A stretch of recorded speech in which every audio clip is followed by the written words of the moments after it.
Ah, vous êtes là, vous. Chut, ne faites pas de bruit, surtout pas.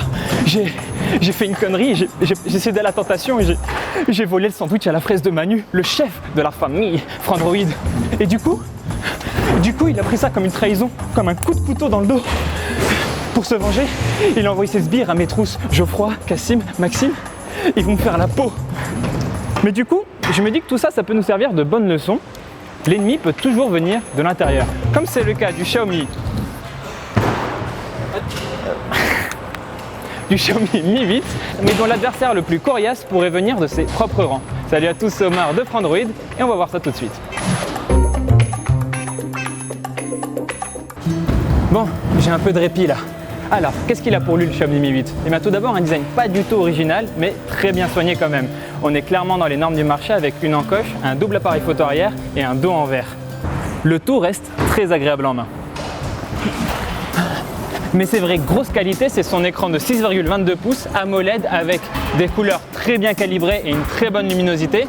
Sa qualité photo vraiment très correcte, de jour comme de nuit, et ses grosses performances grâce au Snapdragon 845. Et ce téléphone, il est vendu à presque 500 €, soit 20 € de moins que le OnePlus 6, qui sur cette tranche de prix est sans doute son plus gros concurrent.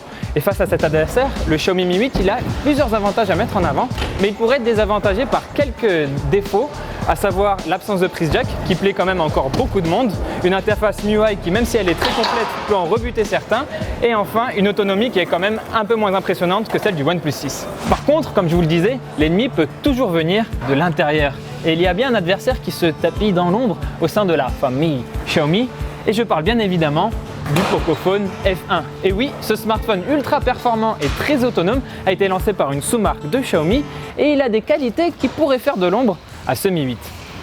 Le Pocophone F1, il est vendu à moins de 400 €, et par rapport à ce Xiaomi Mi 8, en fait, il faudra se contenter d'un design en plastique, d'un moins bon écran et d'une qualité photo plus modeste.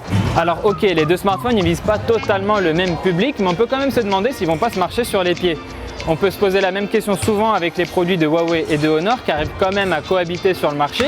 Et du coup là, la même question se pose entre Xiaomi et Pocophone. Est-ce qu'ils vont réussir à cohabiter ou est-ce qu'il va y avoir une guerre fratricide?